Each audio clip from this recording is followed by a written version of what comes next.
Very special thanks once again to Cardiff Trade Sales for providing, of course, the vehicle in this review. If you're on the lookout for a car like this one, or maybe some of the other vehicles that I've reviewed from them as well, or something more on the affordable end of the daily driver spectrum even, then of course click the link down in the description to check out their current stock.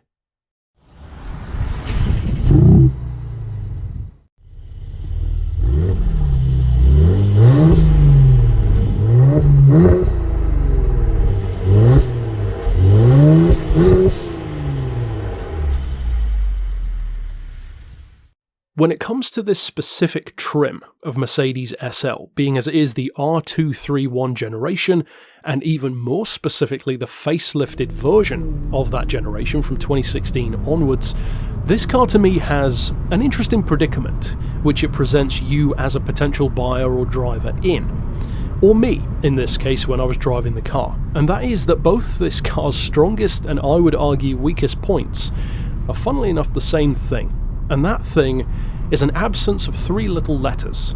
AMG. This is not a Mercedes SL AMG. It's not a 55, 63, 65, certainly not a black series, but that could, of course, be a downside for many people for fairly obvious reasons, but I believe it could actually be an upside, an advantage even in some ways. So let's get into why, and I'm going to talk about both sides of the argument, both the positives and the negatives. Now, in terms of the potential negatives, they're fairly obvious. The Mercedes SL has pretty much always been the flagship Mercedes sports car. You've got SLKs, SLCs, even coupes, for instance, like the CLK or the E-Class coupe, but this is really where it's at. This is the flagship Mercedes sports car, all the way back to the 50s with the Gullwing.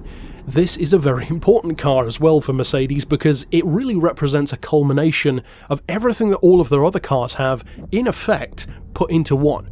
It's a sports car, so it has that side of the spectrum, but it's also a larger, more comfortable, even in some cases fairly spacious approach of a car, which caters to the luxury side of Mercedes. It's not all about one or the other. It's not just a performance car, it's not just a luxury car, it's both. That means that Mercedes really has a chance to put their prowess on show. And when it comes to something like an AMG version, well, of course it's easy to find stuff to love. The 55 has that great supercharged V8 engine, the 65 of course has that monstrous V12, especially in the R230 generation, which preceded this car, legendary modern Mercedes already, and of course you've got crazy ones like the Black Series, which for obvious reasons have a lot of fans. Stuff like this, though, can easily be overlooked, and the reason why is down to a theory which I have, and that is the numbers game.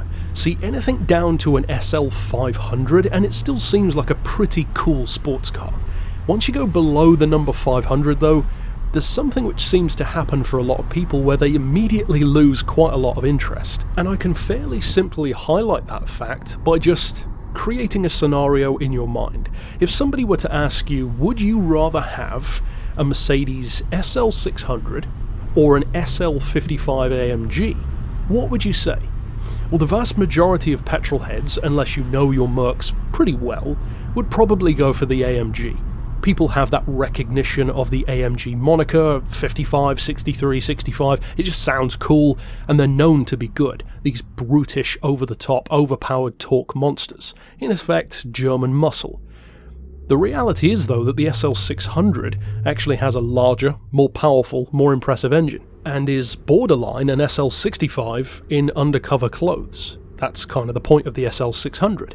That highlights my point, though. Just because something doesn't have an AMG badge doesn't mean it's not very good. And in the case of this car, even though I will freely admit that when I first got into it and heard, SL400, let's see what this car is like, I wasn't particularly stoked to see how good it was. I knew it would have certain things going for it. It's a Merc, so it was going to be well made and probably very comfortable, and it would probably attract a lot of attention because the SL is known for being a really good looking car, with something that I mentioned in my last review for the BMW 640D, and that is a ton of road presence. It's a very elegant, imposing looking car in pretty much all of its forms, especially through the 2000s. The car does tick all of those boxes, but the parts which surprised me were the things which you would never see in an AMG of this version, and that starts with the engine. The engine in this car is a V6. That sounds immediately underwhelming for an SL, but bear with me, because as you can hear throughout this video and even at the start, that V6 has a very nice sound to it. In fact, it sounds a lot more impressive than I would have thought Mercedes would make it. Merc, you could easily say, would have an understated approach to the sound, but they didn't. They chose to highlight the noise of the engine and make it sound great. It's only a 3 litre, but it's a bi-turbo V6, so the numbers are actually really good. 362 horsepower, 369 pound-feet of torque, and of course it's nothing new for a Mercedes SL to have more torque than power. In fact, a lot of the top AMGs carry that over as well, especially those V12s. Now in the case of performance, no, it's not an AMG, but it sure ain't slow. Of course it's limited to 155 as you'd expect, but the 0 to 60 is 4.9 seconds. It's of course rear-wheel drive, it has a very nice gearbox, super smooth, 9-speed automatic with paddles as you'd assume, and it just feels lovely to drive. Everything about the car can pretty much be summed up by that one word. It's lovely.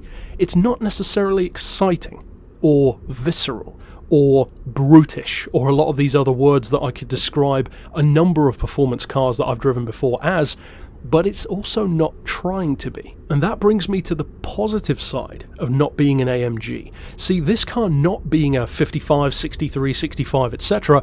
actually takes a lot of that, in effect, weight off of its shoulders. Because people's expectations aren't as high, you can actually kind of be surprised in this sneaky sort of way, and I certainly was when I drove this car, in a similar way to another Mercedes non-AMG which I reviewed a long time ago on the channel now, the CL600. Big flagship coupe at the time, no AMG badge, but a really impressive car, and very similar to this in terms of not only how it feels and how it drives, but very much so in terms of the kind of buyer who I think would really like it. See, this is categorically not a car for somebody who wants to floor it everywhere, have visceral fun, throw the tail out through corners and have, track days every other weekend. It's just not that kind of car. The CL600 wasn't either, and it's not about how much power you have, it's not about the torque, it's not about the 0 to 60, it's just about the way the car presents itself. There are entirely different ways of delivering performance, as many of you who drive will know, especially those of you who have driven or even owned performance cars. You can have a car with huge amounts of power, which feels so much less involved than some little hot hatch with, say, 100 or 200 horses to work with that feels incredible, because it's all about how the car delivers that performance and how it uses it. This is a very capable car in a straight line. 4.9 is on par with stuff like Jag XKRs in its 4.2 supercharged V8 form, and of course that car is older, but it's still a pretty worthy comparison to make. And even in terms of fuel economy, this brings me as well to something which, yes, some people might not care as much about in a sports car, but for me I certainly do. In my opinion, if you can have a car that's great looking and fast and powerful, but which also has good economy, well, that's really something to be impressed by and almost to boast about, because any car can use a ton of fuel. It takes great engineering to not use as much fuel and still get great results. And that's exactly what this car does, because this car can do in the city about 27 miles per gallon. That sounds probably what you'd expect, but on the highway it goes all the way up to 47. And even combined, this can do 37 miles per gallon. Now that highway economy is not anywhere near what I would expect from a 3-litre twin-turbo V6 petrol in a car which weighs about 1,700 kilos. That is a pretty hefty car, and also not surprising for an SL. But on the point of weight, that's actually one of the biggest improvements that Mercedes made to this car compared to even the car which it replaced, the R230, because this is the first time they fitted it with an aluminium body, and that saved a massive amount of weight. See, it's not uncommon for something like a previous generation, for instance SL600, to weigh around 2.1 tons. Almost, Bentley territory. This weighs 1,735. That is a whole lot less. Now that's still a little bit more than, for instance, a Jag, but that's not bad. The Mercedes SL was traditionally one of the heaviest convertibles you can buy, and now it's actually much more impressive and closer, in fact better in some cases, than a lot of the competition. That's one of the reasons why the performance is so good for what is an impressive but not remarkable amount of power and torque. that it's got to work with. Now, in terms of how it feels and how it drives, handling, driving manners, etc., as I said, it's not a hoonmobile. You're not going to be fishtailing this thing everywhere like a TVR. It's not designed for that. This is a car which is designed to, in effect, waft across continents in complete comfort, with very nice sounds, great power when you want to use it, and more than all else, a smooth, elegant experience. And that, in a nutshell, is really what separates it from the AMGs, because for the most part, they are categorically not designed to do that. They are designed to be over the top, louder, more raw, certainly more powerful with way more torque, and they are known for being tyre eaters. They are, as I said earlier on, German muscle cars. This is not. It's a totally different driving experience, and much like the praise which I gave the Porsche 911, having a great base of a sports car is really a great idea, because it allows you to have something which is like this, much more sophisticated, calmer, powerful, but not necessarily overly exciting, more of a super cruiser in effect. But then that same platform of car, the SL, can go all the way up to the other end and have a crazy overpowered AMG and a black edition in some cases, etc., all based on the same underlying car. That to me proves that it is a good vehicle. In this form, the real key about it not being an AMG means that yes, a lot of people won't pay attention to it, but that can also help bargain prices. Because of course AMGs are going to keep their value. Even some older AMGs are still worth more than the competition from 10, 15, 20 years ago, sometimes even more. Whereas a car like this, something like an SL500, an SL350, well, they just don't keep AMG values. But that means that on the used market, even for something like this one, which is significantly newer, the value for money and the amount of car that you get for the price is actually pretty good. This car, for instance, is only from 2016. It's already £31,000 in this case, and that's a lot of car for the money. Now, of course, you could go older and get something even cheaper, even another SL, for example, but you also benefit from the newer tech. So, for instance, that drastically improved fuel economy, much better weight to be working with, newer style inside and out, and the interior is admittedly a very nice place to be. Of course, the panoramic roof with the option of taking the roof down, as pretty much all SLs have got to have unless it's a black series. It's everything you would want a car like this to be. If you want an AMG, well, of course you're going to buy one, but if you're the kind of person who maybe doesn't want something that extreme, well, this is a very nice alternative. All SLs are continent crushers.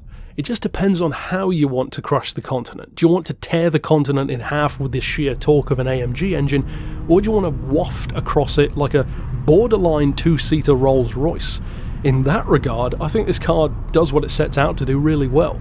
It's not the most exciting thing around, but it's a lovely experience, a very, very well engineered one, and just an impressive car in every way. It looks good, it's classy, it's certainly elegant, and no matter the age, SLs still attract a huge amount of attention on the road. It offers a lot of what something like a Jag or an Aston or even a Porsche would offer in terms of sheer road presence, but with, in some cases, better fuel economy, better reliability, more in-depth engineering, etc. So if that's the kind of car that appeals to you, then certainly check out one of these. Not necessarily just an SL400, but of course this being the perfect example that I drove here. Overall though, that's it for this review. Of course I've done plenty of other Mercedes reviews on the channel, including some AMGs, so of course click here on screen to see those.